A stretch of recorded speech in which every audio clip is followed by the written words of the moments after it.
चलिए आज के इस क्लास में हम देखते हैं कि वीवीआई कितने जो है बायोलॉजी से क्वेश्चन आते हैं और 5 नंबर के रहते हैं जो फिगर बनाने पड़ते हैं। यानी कि उनका चित्र बना दीजिएगा तो 5 नंबर मिल जाता है। उनका नाम पूरे लिखने पड़ते हैं कि चित्र है तो आखिर चित्र का कौन सा अंग है और उस अंग में कौन कौन से नाम है, उस सभी नाम को लिखना पड़ता है। जैसे मान लीजिए कि हम तंत्रिका कोशिका का फिगर बनाते हैं तो तंत्रिका कोशिका में लिखना पड़ेगा सिनेप्स कहाँ है, ये सभी बात को लिखना पड़ता है। इसी चीज़ के बारे में समझते हैं कि 5 नंबर आपको पूरे के पूरे कैसे मिलेंगे, इसके बारे में हम इस वीडियो को बनाए हैं। और इस वीडियो को बनाने का मकसद है कि जितने भी वीवीआई जो भी इसमें वीवीआई जो आपके फिगर हैं उस फिगर को आप कैसे कवर कर पाएंगे उसके बारे में समझते हैं। चलिए हमारे वीडियो पर थोड़ा ध्यान दीजिएगा। सबसे पहले इसमें बात है कि एमवीवीआई क्वेश्चन जो है इसका मतलब है कि बहुत ही इंपॉर्टेंट है एग्जाम की दृष्टि से। पहला क्वेश्चन है कि मनुष्य के पाचन तंत्र का सचित्र वर्णन करें।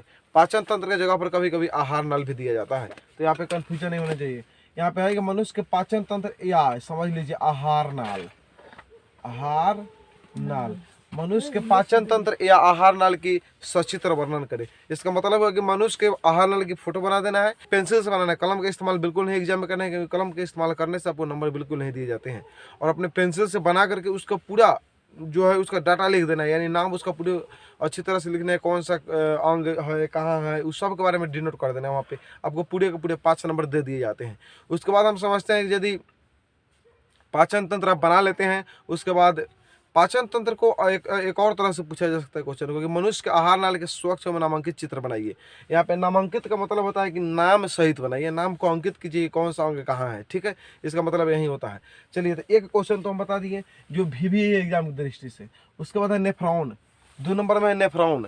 नेफ्रॉन का भी फिगर एग्जाम में पूछा जाता है। एक कभी कभार पूछा जाता है कि मानव के नेफ्रॉन का एक फोटो बनाइए, यानी मानव के नेफ्रॉन का एक सचित्र एवं नामांकित चित्र बनाइए। ठीक है, चाहे मानव के नेफ्रॉन का सचित्र वर्णन करें, चाहे मानव के नेफ्रॉन का स्वच्छ एवं नामांकित चित्र बनाइए। इस तरह से भी क्वेश्चन पूछा जाता है, यहाँ पे ध्यान दीजिएगा। उसके बाद अगला जो क्वेश्चन है वो है हम लोग का श्वसन तंत्र, यानी मानव के श्वसन है तंत्र का वर्णन करें या मानव के श्वसन तंत्र का सचित्र वर्णन करें। ठीक है, चाहे मानव के श्वसन है तंत्र का स्वच्छ एवं नामांकित चित्र बने। इस तरह से क्वेश्चन घुमा घुमा कर पूछे जाते हैं, तो यहाँ पे कंफ्यूजन नहीं होना है, क्योंकि इस फिगर को बना देना है, जो मानव के श्वसन तंत्र है उसको बना देना है। और जितने भी हम फिगर बता रहे हैं उसमें से एगो न एगो एग्जाम में कोई भी फिगर एक न एक रहेगा, इसलिए ज़्यादा क्वेश्चन इसमें नहीं है। 6 से 7 क्वेश्चन है, इसी 7 को जो है 5 नंबर का एक पूछा जाएगा और एक ही प्रश्न पूछे जाएंगे बायोलॉजी से जो लॉन्ग बनाएंगे आपके फिगर से संबंधित। ठीक है, तो उस क्वेश्चन को बनाने की कोशिश किया जाए। और ये जितने भी हम इस पर दिए हुए हैं और बता रहे हैं इसके बारे में, इस सभी फिगर को क्या करना है, आपको रिविजन करना है ताकि आपको याद हो सके। उसके बाद आपको श्वसन तंत्र का, उसके बाद हृदय का दे दिया जाता है कभी कभार। हृदय का भी कभी कभार देखा गया है कि हृदय का भी एग्जाम में आते रहते हैं क्वेश्चन। उसके बाद क्या है कि मानव के प्रजनन तंत्र, मानव के प्रजनन तंत्र में स्त्री और पुरुष दोनों के बनाने पड़ते हैं, क्योंकि मानव में दोनों आते हैं, स्त्री और पुरुष दोनों आते हैं।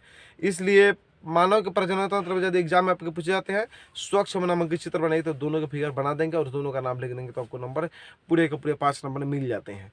चलिए, उसके बाद एक और वीवीआई क्वेश्चन जो है वो है तंत्रिका कोशिका। ए और ए वीवीआई क्वेश्चन है, ये दोनों क्वेश्चन वीवीआई ज़्यादातर वीवीआई है, क्योंकि तंत्रिका कोशिका को बार बार पूछा गया है।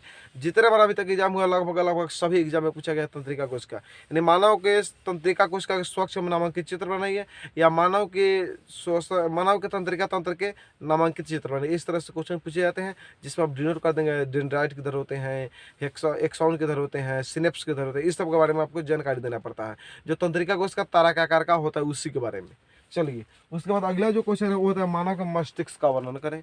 तो मानव के मस्तिष्क में क्या करना है कि पश मस्तिष्क कहाँ होता है, अनुमस्तिष्क कहाँ होता है, मध्य मस्तिष्क कहाँ होता है, इसके बारे में बना देना है और पूरे फिगर को समझा देना है। जिस प्रकार से अल्ट्रासाउंड किया जाता है उसी प्रकार आप फिगर को बता देंगे, आपको पूरे पूरे 5 नंबर मिल जाते हैं और नाम सहित लिखेंगे।